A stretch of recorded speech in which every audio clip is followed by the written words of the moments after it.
Hello friends, welcome to aari and craft. இன்றைக்கி இந்த வீடியோவில் நீங்கள் என்ன பார்க்க போகிறீங்கன்னா, டைலரிங் வீடியோ தான் சொல்லித்தர போகிறேன். இன்றைக்கி சோஃபா கவர் வந்து எப்படி ஈஸியான மெத்தடில் ஸ்டிச் பண்ணலான்னு தான் சொல்லித்தர போகிறேன். இப்போ தான் நீங்கள் டைலரிங் கற்றுக்க பழகிறீங்கன்னா உங்கள் எல்லாருக்கும் இது வந்து யூஸ்ஃபுல்லான வீடியோ. ஸோ இந்த வீடியோவை யாரும் ஸ்கிப் பண்ணாதீங்க, ஃபுல்லாக பாருங்கள். என்னுடைய சேனலை இது வரைக்கும் சப்ஸ்கிரைப் பண்ணாதவங்க சப்ஸ்கிரைப் பண்ணுங்கள். இந்த வீடியோவுக்கு ஒரு லைக் கொடுங்க. வாங்க, இது எப்படி அளவு எடுக்கலாம், அளவு எடுத்து எப்படி ஸ்டிச் பண்ணலான்னு இந்த வீடியோவில் நான் சொல்லித்தர போகிறேன். ஸோ வீடியோ கொஞ்சம் லென்த்தாக போனாலும் பரவாயில்ல, நீங்கள் தொடர்ந்து பாருங்கள். உங்கள் எல்லாருக்கும் இது வந்து யூஸ்ஃபுல்லாக இருக்கும். வாங்க, இது எப்படி மெஷர்மெண்ட் பண்ணலான்னு பார்க்கலாம். இது வந்து 3 சீட் சோஃபா குஷன் பாருங்கள். இது வந்து ஒரு குஷன், இதே மாதிரி 3 குஷன் வந்து இருக்குது. ஸோ நீங்கள் என்ன பண்ணுங்கள், ரேஷன் புடவை வந்து 2ஆக ஃபோல்டு பண்ணி போடுங்க. இப்போ பாருங்கள், சிங்கிளாக இருக்குது. இதை வந்து நம்ம 2ஆக ஃபோல்டு பண்ணினா ஈவனாக இருக்கிறப்பெல்லாம் பார்த்துக்குங்க. இப்போ அந்த ரேஷன் புடவை மேலே நீங்கள் இந்த குஷனை வந்து வைங்க. இப்போ கரைப்பகுதி இருக்குது பார்த்தீங்களா, ரேஷன் புடவையோட இந்த கரைப்பகுதி எண்டு வரைக்கும் நீங்கள் இந்த குஷனை வந்து செட் பண்ணிக்கோங்க. இதே போல் 3 குஷன் இருக்கும். ஸோ அந்த 3 குஷனும் நீங்கள் பக்கத்தில் வச்சு செட் பண்ணிக்கோங்க. ரொம்ப ஈஸியான மெத்தடில் நான் சொல்லித்தரேன். ஸோ உங்கள் எல்லாருக்கும் இது வந்து யூஸ்ஃபுல்லாக இருக்கும். பாருங்கள், இப்போ 2 வந்து நம்ம செட் பண்ணிட்டோம். இப்போ அடுத்த குஷனை வந்து நீங்கள் செட் பண்ணிக்கோங்க. அந்த கரை பகுதியோட எண்டில் இருக்கிறப்ப நீங்கள் செட் பண்ணிக்கோங்க. இப்போ 3 குஷன் வந்து நம்ம செட் பண்ணிட்டோம். இப்போ நான் என்ன பண்ணியிருக்கேன், ஏற்கனவே ஏன்னா இந்த வீடியோ வந்து நான் மட்டுமே எடுக்கிறதுனால கொஞ்சம் கட் பண்ணுறதுக்கெலாம் வந்து சரியாக உங்களுக்கு தெரியாதனால ஏற்கனவே சைடில் வந்து எக்ஸஸாக இருக்கிற அந்த கிளாத்தை வந்து நான் கட் பண்ணிட்டேன். இப்போ வந்து இந்த குஷனோட மெஷர்மெண்ட் வந்து என்னவோ அதை வந்து நீங்கள் அளந்துக்குங்க. அளந்துக்கிட்டு பாருங்கள், இந்த ஸ்டார்டிங் இன்ச்சு எவ்வளோன்னு பாருங்கள். 3 குஷனை வந்து சேர்த்து வச்சு நீங்கள் அளக்கும் போது உங்களுக்கு ஒரு மெஷர்மெண்ட் வந்து வரும். அது இப்போ இதில் வந்து 60 வந்திருக்குன்னா 60 இன்ச்சு வந்திருக்குன்னா, ஏன்னா நீங்கள் இப்போ தான் பழகுறீங்கன்னா நீங்கள் வந்து கொஞ்சம் எக்ஸஸாக அளவு எடுத்து நீங்கள் பழகுங்க. அதுக்கப்புறம் நீங்கள் வந்து அந்த அளவை வந்து நீங்கள் குஷன் போட்ட பிறகு நீங்கள் வந்து அதை வந்து கரெக்ஷனும் பண்ணிக்கலாம். ஸோ அது மாதிரி நான் வந்து எடுத்துருக்கேன். இப்போ மேலே நான் பாருங்கள், இந்த அகலம் வந்து இது 23 இன்ச்சு வருது. இதை விட ஒரு 6 இது சேர்த்து 29 வந்து நான் எடுத்துருக்கேன். 30 எடுத்துருக்கேன். 7 இன்ச்சு ஆட் பண்ணி 30 எடுத்துருக்கேன். ஏன்னா இது வந்து ஃபோல்டு பண்ணி தைக்க முடியாது. ஸோ நான் இந்த ஃபோல்டில் பண்ணியிருக்கனால இதை வந்து நான் 2ஆக ஃபோல்டு பண்ணியிருக்கேன் பார்த்தீங்களா. இப்போது 7 இன்ச்சு எக்ஸ்ட்ரா எடுத்துருக்கேன். அதை வந்து இப்போ கட் பண்ணிடலாம். ஏன்னா நமக்கு இந்த இது தேவை கிடையாது. ஸோ நான் மார்க் பண்ணியிருக்கேன். ஏற்கனவே மெஷர்மெண்ட் எடுத்து மார்க் பண்ணியிருக்கேன் பாருங்கள். ஸோ ஸ்ட்ரைட்டாக ஒரு லைன் போட்டுட்டு அதை வந்து நீங்கள் கட் பண்ணிடுங்க. பாருங்கள், இதோட அகலம் பாருங்கள். நான் இங்கேருந்து மெஷர் பண்ணி எடுக்கும்போது இது வந்து 23 வருது. அதுலேருந்து ஒரு 7 எடுத்துருக்கேன். எக்ஸ்ட்ரா 30 வந்திருக்கு. ஏன்னா இப்போ தான் நீங்கள் பழகுறீங்கன்னா கொஞ்சம் அளவு வந்து அதிகமாகவே எடுத்து நீங்கள் ஸ்டிச் பண்ண பழகுங்க. ஏன்னா நீங்கள் கரெக்டான அளவு எடுத்திங்கன்னா உங்களுக்கு ஸ்டிச்சிங் பண்ணும் போது கிளாத்து கம்மியாச்சுன்னா உங்களுக்கு அந்த சோஃபா கவர் வந்து உள்ளே போகாது. அதுக்காக நான் வந்து எக்ஸ்ட்ராவே எடுத்து நீங்கள் ஸ்டிச் பண்ணிக்கோங்க. இதே போல் மெஷர்மெண்ட் நீட்டாகவே எடுத்து எக்ஸஸாக இருக்கிற இந்த கிளாத்தை வந்து கட் பண்ணிடலாம். இப்போ நான் கட் பண்ணிவிட்டு காமிக்கிறேன். இப்போ பாருங்கள், நான் வந்து அழகாக கட் பண்ணிவிட்டேன். எக்ஸஸாக இருக்கிற அந்த கிளாத்தை வந்து கட் பண்ணிவிட்டேன். இப்போ வந்து ஸ்டிச் பண்ணணும். இப்போ இந்த கவர் வந்து குஷன் வந்து எடுத்துட்டு இப்போ பாருங்கள், இந்த ஓரப்பகுதி இருக்குது பார்த்தீங்களா, இது எதுக்காக நான் ஓரமாக நான் எடுத்துக்க சொல்கிறேன். இது வந்து நம்ம நாட் போட்டு கட்டுறதுக்கு வந்து யூஸ்ஃபுல்லாக இருக்கும். ஏன்னா இந்த கார்னர் வந்து நம்ம மடித்து தைக்க தேவை கிடையாது. ஸோ இந்த இடத்துல பாருங்கள், ஓப்பன் சைடு இருக்குது பாருங்கள். இந்த ஓப்பன் சைடு வந்து ஸ்டிச் பண்ணும். அதே போல் மேலே நம்ம கட் பண்ணோம் பார்த்தீங்களா, இந்த ஓப்பன் சைடை வந்து ஸ்டிச் பண்ணோம். அது உங்களுக்கு ஸ்டிச் பண்ணுறது உங்களுக்கு நல்லாவே தெரியும். இப்போ இந்த ஓப்பன் என்ன பண்ணுங்கள், 2 ஃபோல்டாக நீங்கள் வந்து பாருங்கள், இதை போல் வச்சு 2 ஃபோல்டாக வந்து நீங்கள் இந்த கார்னரில் ஃபஸ்ட்டு ஸ்டிச் பண்ணிக்கோங்க. அதுக்கப்புறம் என்ன பண்ணுங்கள், இந்த கார்னர் இருக்குது பார்த்தீங்களா, இந்த கார்னர் என்ன பண்ணுங்க, ஸ்டிச் பண்ணி முடித்த பிறகு இங்கேருந்து 2 ஃபோல்டாக வந்து நீங்கள் இது வந்து ஸ்டிச்சிங் போடணும். வாங்க இதை எப்படி ஸ்டிச் பண்ணலான்னு சொல்லித்தரேன். இப்போது இந்த சைடு ஃபோல்டு பண்ணியிருக்கனால இந்த இடத்துல வந்து ஸ்டிச் பண்ண வேணாம். நம்ம வந்து இப்போ 2 இடத்துல வந்து ஸ்டிச் பண்ணணும். இந்த சைடும் இந்த சைடில் மட்டும் தான் ஸ்டிச் பண்ணணும். வாங்க இதை எப்படி ஸ்டிச் பண்ணலான்னு பார்க்கலாம். இப்போ பாருங்கள், நம்ம ஓப்பன் சைடில் 2 சைடாக ஓப்பனாக இருக்குது பார்த்தீங்களா, அதை வந்து 2ஆக ஃபோல்டு பண்ணுங்கள். ஒன்றா ஜாயின் பண்ணிவிட்டு 2ஆக ஃபோல்டு பண்ணி ஃபஸ்ட்டு ஒரு தையல் போட்டுக்கோங்க. இல்லை எனக்கு வந்து ப்ராக்டிஸ் ஆயிடுச்சு, நான் வந்து மறுபடியும் ஒன்று ஃபோல்டு பண்ணி போட தெரிஞ்சவங்க அப்படியே நீங்கள் வந்து ஸ்டிச் பண்ணலாம். இல்லை எனக்கு தெரியாது, எனக்கு ஈவனாக வராதுன்னா ஃபஸ்ட்டு ஒரு ஃபோல்டு வந்து மடிச்சிட்டு இதில் வந்து ஓரமாக ஒரு தையல் போட்டுக்கோங்க. போட்டுக்கிட்டு மறுபடியும் இன்னொரு ஃபோல்டு மடிச்சிக்கிட்டு இன்னொரு தையல் வந்து போட்டுக்கோங்க.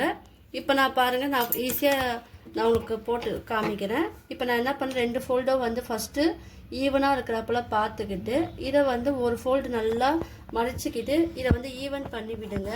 நகத்தை வச்சு நல்லா அந்த ஷார்ப் எட்ஜு இருக்கிறப்பல பார்த்து நீங்கள் இப்போ ஃபோல்டு பண்ணி விட்டுட்டு இப்போ மறுபடியும் ஒரு ஃபோல்டு வந்து பண்ணுங்கள். இது ஒரு 1/2 இன்ச்சு இருக்கிறப்பல இருந்தால் பரவாயில்ல. ஸோ அந்த மாதிரி நீங்கள் வந்து ஃபோல்டு பண்ணிக்கோங்க. ஏன்னா சோஃபா கவர் வந்து கொஞ்சம் நம்மளுக்கு ஜாயின் பண்ணும் போது கொஞ்சம் திக்காக இருக்கணும் இல்லையா. ரொம்ப நம்ம கம்மியாக நம்ம ஸ்டிச் பண்ணிங்கன்னா அந்த மடிப்பு வந்து சீக்கிரமாக அது பிரிஞ்சுக்கும். ஸோ நம்ம கொஞ்சம் தடிமனாகவே பண்ணலாம். இது ஒரு 1/2 இன்ச்சுக்கு இருக்கிற போல் ஸ்டிச் பண்ணிவிட்டு லாஸ்ட்டில் வந்து அந்த கிளாஸ் ஸ்டிச் வந்து போட்டுக்குங்க. ஏன்னா அப்புறம் வந்து பிரியாது. இப்போ என்ன பண்ணுங்க, கொஞ்சம் கொஞ்சமாக ஃபோல்டு பண்ணிக்கிட்டே நீங்கள் அந்த எண்டில் வர போல் நீங்கள் ஸ்டிச் பண்ணிக்கிட்டே வாங்க.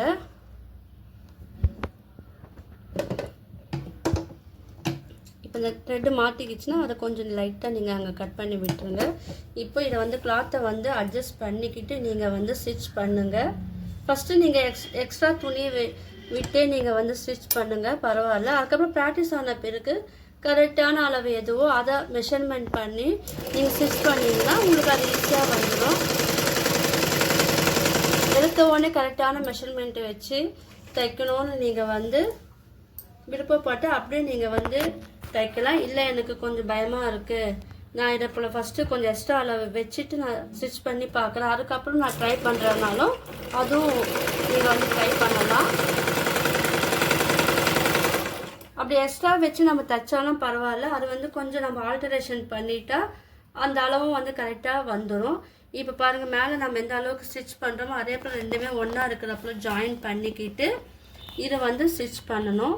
இந்த வீடியோ நான் வந்து ரொம்ப கஷ்டப்பட்டு இருக்கிறேன். ஏன்னா இது வந்து அந்த எடுக்கக்கூடிய அந்த கேமரா என்கிட்ட இல்லாதனால மொபைலில் வந்து பிடிச்சிக்கிட்டு தான் இருக்கும். ஒருத்தரை வந்து பிடிக்க சொல்லிட்டு தான் நான் இந்த வீடியோ வந்து எடுக்கிறேன். ஸோ அதனால் நீங்கள் எல்லோரும் இந்த வீடியோக்கு ஒரு லைக் கொடுப்பீங்கன்னு நினைக்கிறேன். கமெண்ட்டும் பண்ணுங்கள், சப்ஸ்கிரைபரும் பண்ணுங்கள். பாருங்கள், இது ஃபுல்லாகவே கவர் ஆகிறப்போ நீங்கள் வந்து ஸ்டிச் பண்ணிக்கிட்டே வாங்க. இந்த இப்போ த்ரெட்டு வந்து நான் மாற்றி போட்டிருக்கேன். ஏன்னா கீழே வந்து இதே கலர் கிளாத்துனால இதே கலர் த்ரெட்டும் மேலே வந்து கொஞ்சம் வயலட் கலரும் நான் மாற்றி போட்டிருக்கேன். ஏன்னா அப்புறம் உங்களுக்கு நான் ஸ்டிச் பண்ண அந்த கார்னர் வந்து தெரியும் இல்லையா. ஸோ அதுக்காக தான் நான் மாற்றி போட்டிருக்கேன். நீங்கள் பண்ணும்போது சேம் கலர் வந்து யூஸ் பண்ணுங்கள். இதே போல் அட்ஜஸ்ட் பண்ணி மேலே வந்து நீங்கள் பிடிச்சிக்கிட்டு நீங்கள் ஸ்டிச் பண்ணுங்கள். இப்போ வரும்போது என்ன பண்ணுங்கள், இதை கீழே நீடில் வந்து அந்த கிளாத்தில் இருக்கிற அப்போலாம் பார்த்துக்கிட்டு அதுக்கப்புறம் நீங்கள் வந்து டர்ன் பண்ணிக்கிட்டு நீங்கள் ஸ்டிச் பண்ணிங்கன்னா உங்களுக்கு அது வந்து அழகாக இருக்கும். ஃபினிஷிங்காக வந்து நல்லா இருக்கும். பாருங்க, இப்போ லாஸ்ட்டில் எட்ஜில் வரும்போது நம்ம என்ன பண்ணோன்னா, இப்போ இந்த எண்டு வரும்போது நீங்கள் ஸ்டாப் பண்ணிடுங்க, கொஞ்சம் தள்ளி ஸ்டாப் பண்ணுங்கள். இது 1 இன்ச்சு இல்லைன்னா 1.5 இன்ச்சு இருக்கிறப்பல பார்த்துக்குங்க. இப்போ இது நீளமான பகுதி, இப்போ அகலமான பகுதியில் நம்ம ஸ்டிச் பண்ணோம். இப்போ நீளமாக இருக்கிற லென்த் அதிகமாக இருக்கிற பகுதி ஸ்டிச் பண்ண போகிறோம். இப்போ என்ன பண்ண போகிறோன்னா, இதை வந்து 2ஆக ஃபோல்டு பண்ணி, இதுக்கும் நான் ஃபஸ்ட்டு சொன்னேன் பார்த்தீங்களா, ஃபஸ்ட்டு இதை ஃபோல்டு பண்ணி மடிச்சிட்டு ஸ்ட்ரைட்டாக ஒரு ஸ்டிச் போட்டு அதுக்கப்புறம் மறுபடியும் இன்னும் ஃபோல்டு பண்ணி ஸ்டிச் பண்ணலாம். இப்போ நான் டைரெக்டாகவே நம்ம ஸ்டிச் பண்ணி காமிக்கிறேன். இந்த இடத்துல வந்து நல்லா மடித்து விட்டுருங்க. ஒரு 2 ஃபோல்டு, இதுவும் வந்து ஒரு 1/2 இன்ச்சு இருக்கிற போல் நல்லா மடித்து விட்டுட்டு நகத்தில் ஃபுல்லாகவே நீங்கள் வந்து இதை நல்லா அட்ஜஸ்ட் பண்ணி மடித்து விட்டுட்டு அதுக்கப்புறம் என்ன பண்ணுங்கள், நீடில் மட்டுமே கிளாத்தில் இருக்கிறா போல் பார்த்துக்கிட்டு மறுபடியும் இன்னொரு ஃபோல்டிங் வந்து இருக்கிறா போல் அந்த கிளாத்து மேலே வச்சு நீங்கள் ஸ்டிச் பண்ணிக்கோங்க. அப்புறம் உங்களுக்கு அந்த எட்ஜஸ் வந்து அழகாக இருக்கும். பாருங்கள், இப்போ மடித்து விட்டோம் பார்த்தீங்களா, அந்த கார்னர் இருக்கிற வரைக்கும் நீங்கள் பார்த்து மடித்து விட்டுட்டு அதுக்கப்புறம் ஸ்டிச் போடுங்க. இப்போ வந்து இந்த கிளாத்தை வந்து டேர்ன் பண்ணிக்க. நம்ம பில்லோ கவரில் தைப்போம் பார்த்தீங்களா, அதே மெத்தட் தான் இதுவும். ஸோ இதுக்கு ஏற்றாப்புறம் நீங்கள் சோஃபா கவருக்கு ஏற்றாப்புறம் நீங்கள் மெஷர்மெண்ட் எடுத்து அது தைக்கணும். இப்போ வந்து இதே 1/2 இன்ச்சுக்கு வந்து இருக்கிறப்பல பார்த்துட்டு இந்த கார்னரில் வந்து நீங்கள் நல்லா ஸ்டிச் பண்ணிக்கிட்டே வரணும். அட்ஜஸ்ட் பண்ணி தான் ஸ்டிச் பண்ணணும்.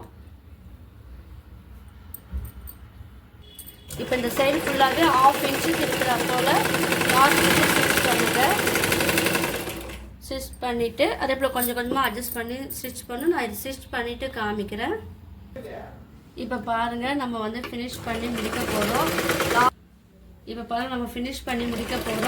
லாஸ்ட்டில் எட்ஜில் வரைக்கும் நீங்கள் வந்து ஸ்டிச் பண்ணிவிட்டு ஒரு பேக் ஸ்டிச் வந்து போட்டுட்டு நீங்கள் அதை வந்து எக்ஸஸாக இருக்கிற வந்து நீங்கள் கட் பண்ணிடுங்க. ஏன்னா இந்த சைடு வந்து ஃபோல்டிங் சைடு இங்கே வந்து நம்ம ஸ்டிச் பண்ண தேவையில்லை. நீங்கள் வந்து உங்களுக்கு கட் பண்ணும் போது ஃபோல்டிங் இல்லாமல் இருந்ததுன்னா இதுவும் ஜாயின் பண்ணி நீங்கள் வந்து ஸ்டிச் பண்ண வேண்டியது இருக்கும். இப்போ நம்ம 2 சைடு மட்டுமே ஸ்டிச் பண்ணி முடிச்சிருக்கோம். எக்ஸஸாக இருக்கிற வந்து கட் பண்ணிடுங்க. இதை வந்து நம்ம உள்ளே திருப்பிக்கலாம். ஏன்னா நம்ம ஸ்டிச் பண்ணோம் பார்த்தீங்களா, இது வந்து உள்ளே வந்து நம்ம திருப்பிக்கிட்டு தான் நம்ம குஷன் வந்து போடணும். இப்போ என்ன பண்ண, இதுலேயே வந்து நாட் வைக்கணும். இப்போ பாருங்கள், நம்ம ஜாயின் பண்ணணும் பார்த்தீங்களா, மேலே கரைப்பகுதி இருக்குது பார்த்தீங்களா, இதில் வந்து நம்ம நாட் வைக்கும் போது தான் உங்களுக்கு அது ஃபினிஷிங் வந்து அழகாக இருக்கும். அந்த நாட் வந்து எப்படி ஸ்டிச் பண்ணலான்னு அதுவும் சொல்லித்தரேன் இந்த வீடியோவில். இப்போ பாருங்கள், ரேஷன் புடவையில் இன்னொரு பகுதி இருக்குது பார்த்தீங்களா, கரை பகுதி, அதெல்லாம் நான் கட் பண்ணி எடுத்துருக்கேன். இது வந்து 1 இன்ச்சு இல்லைன்னா 1.5 இன்ச்சு வந்து நீங்கள் எடுத்துக்குங்க. இதுவும் வந்து 2 ஃபோல்டாக நீங்கள் வந்து மடிச்சுக்குங்க. ஃபஸ்ட்டு ஃபோல்டிங் வந்து நீங்கள் மடிச்சுக்கிட்டு ஒரு தையல் போட்டு விட்டுருங்க. இதே போல் ஃபோல்டு பண்ணி நகத்தை வச்சு நல்லா கீறி விட்டுட்டு ஃபுல்லாகவே நீங்கள் வந்து ஒரு ஸ்டிச்சிங் வந்து போட்டுருங்க. இது எந்த அளவுக்கு நம்ம எடுத்துருக்கோம் பாருங்கள், ஃபுல்லாக நீங்கள் வந்து ஸ்டிச் பண்ணிடுங்க. அதுக்கப்புறம் என்ன பண்ணுங்கள், ஒரு ஃபோல்டிங் முடித்த பிறகு அடுத்து 2வது ஃபோல்டிங் வந்து நீங்கள் ஜாயின் பண்ணி இந்த கார்னரில் நீங்கள் வந்து ஸ்டிச் பண்ணணும். இல்லை எனக்கு தெரியும், எனக்கு வந்து ஸ்டிச் போட வரும்னா அப்போ நீங்கள் என்ன பண்ணுங்கள், ஃபஸ்ட்டு வந்து ஒரு 1/2 இன்ச்சுக்கு வந்து நீங்கள் மடிச்சுக்கிட்டு அடுத்த ஃபோல்டிங் 1/2 இன்ச்சு வந்து 2 ஃபோல்டிங்காக நீங்கள் வந்து மடிச்சுக்குங்க. ஸோ இந்த மாதிரி நீங்கள் வந்து ஸ்டிச் பண்ணலாம். சில பேர் என்ன பண்ணுவாங்க, இங்கே வந்து 1/4 இன்ச்சுக்கு மடிச்சிட்டு அதை வந்து 2 ஃபோல்டாக வச்சு வந்து ஸ்டிச் பண்ணுவாங்க. உங்களுக்கு எது ஈஸியாக இருக்கோ அதை நீங்கள் வந்து ட்ரை பண்ணுங்கள். இப்போ பாருங்கள், நான் இது 2 ஃபோல்டாக வந்து மடிச்சிட்டேன் பாருங்கள். மடிச்சிட்டு இப்போ இதில் கார்னரில் ஸ்டிச் பண்ணணும். இப்போ பாருங்கள், 2ஆக ஃபோல்ட் பண்ணிவிட்டேன். இப்போ வந்து நல்லா இதை வந்து 2ஆக ஃபோல்டு பண்ணிக்கோங்க. திக்னஸ் வந்து கொஞ்சம் பெருசாகவே இருக்கட்டும், ஏன்னா சோஃபாரெல்லாம் நம்ம தைக்க போகிறோம். ஸோ அதுக்கேற்றப்பல நீங்கள் வந்து ஸ்டிச் பண்ணிக்கோங்க. இதில் ஏன் நான் வந்து இது ஃபுல்லாக நீளமாக நீங்கள் ஸ்டிச் பண்ண சொன்னால், இது ஈஸியாக இருக்குது. நீங்கள் பிட்டாக நீங்கள் அளந்து ஸ்டிச் பண்ணும்போது அது உங்களுக்கு ரொம்ப கஷ்டமாக இருக்கும். இந்த மாதிரி நீளமான கிளாத்தை நீங்கள் கட் பண்ணிவிட்டு ஸ்டிச் பண்ணும்போது உங்களுக்கு அது வந்து ஈஸியாக இருக்கும்.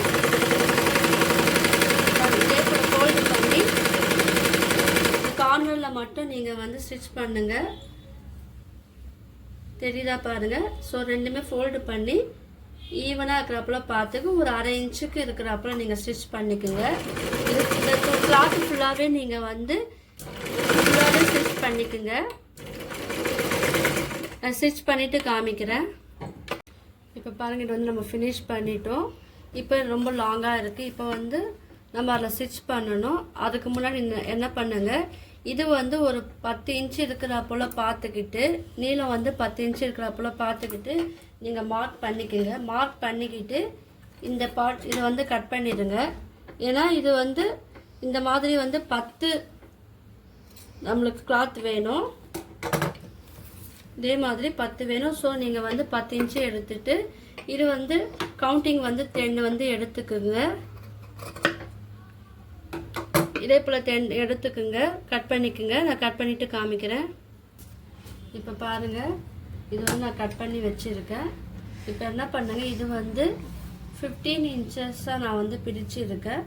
ஸோ இது ஃபுல்லாகவே நீங்கள் என்ன பண்ணுங்கள், 15 இன்ச்சஸாக பிரிச்சுக்கிட்டு நீங்கள் வந்து மார்க் பண்ணிக்கோங்க. நாங்கள் மட்டும் நாட் வைக்க போகிறோம். ஸோ நான் ஒரு 4 இடத்துல வந்து 15 வந்து கவுண்ட் பண்ணி இதே போல் மார்க்கிங் வந்து நான் பண்ணி வச்சுருக்கேன். இப்போ என்ன பண்ணுங்க, இந்த இடத்துல வந்து இது வந்து உள் சைடு நம்ம தைச்சோம் பார்த்தீங்களா, அதே சைடு தான். இப்போ என்ன பண்ணுங்க, இது ரெண்டும் நீங்கள் வச்சு தைக்கும் போது சேர்த்து தைச்சிடுவீங்க. ஸோ நல்லா கொஞ்சம் கவனமாக பாருங்கள். இதை வந்து நீங்கள் என்ன பண்ணுங்கள், இதை கொஞ்சம் உள்ளே தள்ளி விட்டுட்டு, இது ஒரு முக்கியமான டிப்ஸ். நிறைய பேர் பிகினர்ஸ் என்ன பண்ணுவாங்க, சேர்த்து வச்சு தைச்சிடுங்க. அப்போது உங்களுக்கு ரொம்ப அது கஷ்டமாக இருக்கு. ஏன்னா நம்ம நாட் வந்து 2 சைடும் நம்ம ஸ்டிச் பண்ணணும். அதுக்கு என்ன பண்ணுங்கள், ஃபஸ்ட்டு மார்க்கிங் பண்ணிக்கோங்க. பண்ணிக்கிட்டு உங்களோட சோஃபா ஒரு அந்த லென்த்தை பொறுத்து நீங்கள் வந்து இந்த நாட் வந்து எத்தனை வைக்கலாம் மார்க் பண்ணிவிட்டு நீங்கள் வந்து அதுக்கப்புறம் இல்லை மெஷர்மெண்ட் எடுங்க. நான் 15 இன்ச்சு எடுத்துருக்கேன். இப்போ என்ன பண்ணுங்கள், இதை வந்து உள்ளே தள்ளிடுங்க. கீழே இருக்கிற பகுதி உள்ளே தள்ளிட்டு இப்போ இந்த இடத்துல நாட் வைக்க போகிறோன்னா ஒரு இன்ச்சுக்கு வந்து நீங்கள் நல்லா உள்ளே வந்து தள்ளி விட்டுருங்க. 1 இன்ச்சுக்கு உள்ளே நீங்கள் தள்ளி விட்டுட்டு நீங்கள் ஸ்டிச் பண்ணும்போது கொஞ்சம் ஸ்ட்ராங்காக இருக்கும். பாருங்கள், இப்போ என்ன பண்ணுங்கள், இது ஒரு எட்ஜில் வந்து நீங்கள் ஸ்டிச் வந்து போடாதீங்க, கொஞ்சம் தள்ளியே நீங்கள் போடுங்க. இப்போ பாருங்கள், 1 இன்ச்சு உள்ளே இருக்கிறப்பல பார்த்துக்கிட்டு இப்போ வந்து இது பேக் ஸ்டிச் போட்டு நீங்கள் ஃபுல்லாகவே ஸ்டிச் பண்ணிவிடுங்க.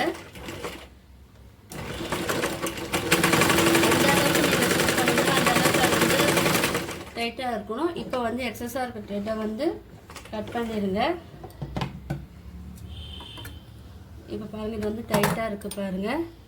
ஸோ இதே மாதிரி வந்து நம்ம எங்கெல்லாம் மெஷர்மெண்ட் எடுத்தோமோ அங்கெல்லாம் வந்து ஸ்டிச் பண்ணணும். இப்போ அந்த சைடு பண்ணும்போது நீங்கள் என்ன பண்ணணும், நீங்கள் வந்து இங்கே வச்சு ஸ்டிச் பண்ணக்கூடாது. ஏன்னா நம்ம ஒன்றா ஸ்டிச் பண்ணும் போது இது வந்து நீங்கள் திருப்பிக்கிட்டு இப்போ இந்த கார்னரில் நம்ம ஸ்டிச் பண்ணோன்னா, ஏன்னா இதுவும் வந்து உள் சைடு போகணும் இல்லையா, இது வந்து நம்ம மடித்து தைச்ச பகுதி, இது நம்ம டேர்ன் பண்ணும்போது உள்ளே போயிடும். ஸோ இதை வந்து நீங்கள் இந்த சைட் ஸ்டிச் பண்ணிட்ட பிறகு திருப்பிக்கிட்டு நீங்கள் எந்த இடத்துல நம்ம மெஷர்மெண்ட் நம்ம எடுத்தோமோ அந்த இடத்துல நீங்கள் வந்து மார்க் பண்ணிக்கோங்க. இப்போ நம்ம இதுக்கு நேராக இருக்கிறப்போல நீங்கள் பார்த்துக்கிட்டு இந்த அளவு வந்து நீங்கள் மென்ஷன் பண்ணிக்கிட்டு இப்போ இது மேலே வச்சு நீங்கள் வந்து ஸ்டிச் பண்ணணும். இதுவும் அதே போல் 1 இன்ச்சு இருக்கிறப்போல பார்த்துக்க. இப்போ வந்து இந்த கிளாத்தை வந்து உள்ளுக்க தள்ளி விட்டுட்டு நீங்கள் ஸ்டிச் பண்ணணும். பாருங்கள், நீடில் வந்து தூக்கி விட்டுட்டு இதுவும் வந்து ஒரு இன்ச்சு இருக்கிறப்போல பார்த்துக்கிட்டு நீங்கள் வந்து ஸ்டிச் பண்ணணும். இதுவே நீங்கள் வந்து பாக்ஸ் போல கூட நீங்கள் வந்து ஸ்டிச் பண்ணலாம். பாக்ஸ் போலனா இந்த பாருங்கள், இதை போல் சுற்றி வந்து நீங்கள் இந்த ரோப் ஃபுல்லாகவே சுற்றியும் நீங்கள் வந்து ஸ்டிச் பண்ணலாம். அப்படின்னா டேரெக்டாகவும் நீங்கள் வந்து ஸ்டிச் பண்ணலாம். ஸோ இந்த மெத்தடில் தான் ஸ்டிச் பண்ண, இதை ஸ்டிச் பண்ணி காமிக்கிறேன். பாருங்கள், வச்சுட்டு இதே போல் பேக் ஸ்டிச்சை போட்டு நீங்கள் ஸ்டிச் பண்ணிடுங்க. எக்ஸஸாக இருக்க த்ரெட்டை வந்து கட் பண்ணிடுங்க. நீங்கள் இந்த சோஃபா கவர் நீங்கள் ஸ்டிச் பண்ணும் போது உங்களுக்கு இந்த கிளாத் வந்து சுருங்கி இருந்ததுன்னா உங்களுக்கு ஸ்டிச்சிங் நல்லா இருக்காது, ஷேப்பாக வந்து அழகாக இருக்காது. ஸோ நீங்கள் சுருங்கி இருந்தாலும் நீங்கள் என்ன பண்ணுங்கள், ஃபஸ்ட்டு அயன் பண்ணிவிட்டு அதுக்கப்புறம் நீங்கள் வந்து கட்டிங் பண்ணிவிட்டு அதுக்கப்புறம் ஸ்டிச் பண்ணும்போது உங்களுக்கு ஃபினிஷிங் வந்து நீட்டாக இருக்கும். இப்போ பாருங்கள், இந்த கீழே இருக்கிற அந்த த்ரெட்டை வந்து நம்ம கட் பண்ணிடலாம். இப்போ நாட் வந்து ஈஸியாக நீங்கள் ரெண்டுமே ஜாயின் பண்ணி இப்படி போடலாம் பாருங்கள். ஸோ இதுவும் இதை போல் பார்த்துக்கிட்டே போல் மற்ற பாட்டும் வந்து ஸ்டிச் பண்ண நான் ஸ்டிச் பண்ணிவிட்டு காமிக்கிறேன். இப்போ பாருங்கள், எக்ஸஸாக கொஞ்சம் த்ரெட்டெல்லாம் கட் பண்ணிடுங்க. நம்ம ஸ்டிச் பண்ணிட்டோம் பாருங்கள், நாட் வந்து அழகாக நம்ம வச்சுட்டோம். இதில் சோஃபா கவரில் நிறைய மெத்தடில் வந்து தைக்கலாம். உங்களுக்கு இது ஈஸியான மெத்தடில் நான் சொல்லி கொடுத்துருக்கேன். இப்போ என்ன பண்ணுங்கள், இதை வந்து ஸ்டிச் பண்ண பகுதியை வந்து அப்படியே டேர்ன் பண்ணி நல்ல பக்கத்தை வந்து மேலே நீங்கள் எடுங்க. இப்போ ஸ்டிச் பண்ணும்போது உங்களுக்கு அந்த கார்னர்லாம் நல்லா அழகாக தெரியும் பாருங்கள். அந்த ஃபோல்டிங் பண்ணி நம்ம ஸ்டிச் பண்ண பார்த்தீங்களா, அந்த மடிப்பெல்லாம் அழகாக வர்ற பாருங்கள். ஸோ இது ஃபுல்லாகவே நீங்கள் வந்து டேர்ன் பண்ணிக்கிட்டு ஃபுல்லாக டேர்ன் பண்ணுங்கள். டேர்ன் பண்ணும்போது நம்ம ஸ்டிச் பண்ண பகுதி வந்து உள்ளே போயிடும். அந்த நாட்டும் பாருங்கள் அழகாக மேலே ஸ்டிச் பண்ணுற மட்டும் உள்ளே போய் மேலே வந்து நம்மளுக்கு இந்த மாதிரி இருக்கும். இல்லை எக்ஸஸாக கட்டும் கட் பண்ணிடுங்க. இப்போ இந்த குஷன் கவர் வந்து நான் போட்டு காமிக்கிறேன். இது வந்து நம்ம உட்காரோம் பார்த்தீங்களா, அந்த சோஃபாவோட லென்த்து இது. ஏன்னா சாயிற சோஃபாவோட லென்த் வந்து ரொம்ப கம்மியாக இருக்கும், சிட்டிங் ஒரு அளவு வந்து அதிகமாக இருக்கும் சோஃபா ஒரு அளவு. ஸோ அதுக்கேற்றப்போல் மாறும். நீங்கள் வந்து ரெண்டுமே ஒரே மெஷர்மெண்ட்டில் தைக்காதீங்க, ஏன்னா அது வந்து உங்களுக்கு ரொம்ப பெருசாக போயிடும். ஸோ ஒன்றுத்துக்கு அளவு எடுத்து நீங்கள் ஸ்டிச் பண்ணிங்கன்னா உங்களுக்கு வந்து சோஃபா கவர் வந்து நீட்டாக இருக்கும், சரியாகவும் இருக்கும். நான் இது போட்டுட்டு காமிக்கிறேன். இப்போ பாருங்கள், சிங்கிளாக இருக்கிற 3 சோஃபா பாருங்கள், சிங்கிள் சீட் வந்து நான் என்ன பண்ணியிருக்கேன், இது ஒன்றா நான் ஸ்டிச் பண்ணி நான் போட்டிருக்கேன். இது வந்து சோஃபா கவர் வந்து உள்ளே போட்டுட்டேன் பாருங்கள். இந்த நாட் வந்து இந்த சைடு ஓப்பன் சைடு இங்கே விட்டால் இதுவாக இருக்கும் சொல்லிவிட்டு நல்லா இருக்காது சொல்லி நான் என்ன பண்ணேன், இது உள் சைடாக நான் வந்து இந்த நாட் வந்து நான் உள்ளுக்கா பாருங்கள் உள் சைடாக நான் வந்து அரேஞ்ச் பண்ணி இதை வந்து போட்டு விட்டேன். நீங்கள் என்ன பண்ணுங்கன்னா, எக்ஸ்ட்ரா நீங்கள் வந்து அளவு எடுக்கிறீங்க இல்லையா, சோஃபாவோட லென்த்து என்னவோ எடுத்துட்டு அதுலேருந்து நீங்கள் 2 இன்ச்சு மட்டும் நீங்கள் எக்ஸ்ட்ரா வச்சா போதும். ரொம்ப நீங்கள் அதிகமாக வச்சிங்கன்னா உங்களுக்கு கிளாத்து வந்து அதிகமாக இருக்கும், சோஃபா வந்து ரொம்ப லூஸாக இருக்கும். ஸோ அது மறுபடியும் ஆல்டரேஷன் பண்ண வேண்டியது இருக்கும். நான் உங்களுக்கு பழகத்துக்காக தான் கொஞ்சம் எக்ஸ்ட்ரா விட்டு நான் வந்து ஸ்டிச் பண்ண சொன்னேன். ஸோ நீங்கள் மெஷர்மெண்ட் எடுக்கும்போது கரெக்டான அளவு எடுத்து 2 இன்ச்சு மட்டும் நீங்கள் எக்ஸ்ட்ரா நீங்கள் விட்டு நீங்கள் கட் பண்ணிவிட்டு ஸ்டிச் பண்ணும்போது உங்களுக்கு வந்து இந்த சோஃபாவோட கவர் வந்து ஈஸியாக வந்துடும். இது வந்து உங்களுக்கு ட்ரைனிங்காக தான் நான் வந்து உங்களுக்கு எக்ஸ்ட்ரா விட சொன்னேன். இப்போ மேலே நம்ம அளவு எடுக்கும் போது கரெக்டான அளவு எடுத்து அது கூட வந்து கரெக்டான அளவு வச்சு நம்ம ஸ்டிச் பண்ணி காமிக்கிறேன். அப்போ உங்களுக்கு அது வந்து ஈஸியாக புரியும். பாருங்கள், இது வந்து இன்னும் தைக்கலை, சுக்கியில் மட்டும்தான் நான் ஸ்டிச் பண்ணி காமிச்சிருக்கேன். நீங்கள் இந்த வீடியோவை தொடர்ந்து பாருங்கள். உங்களுக்கு என்ன டவுட் இருந்தால் கீழே கமெண்ட் பண்ணுங்கள். என்னுடைய வீடியோ பிடிச்சிருந்துன்னா லைக் பண்ணுங்கள், ஷேர் பண்ணுங்கள், கமெண்ட் பண்ணுங்கள். என்னுடைய சேனலை வந்து சப்ஸ்கிரைப் பண்ணுங்கள். தேங்க்யூ.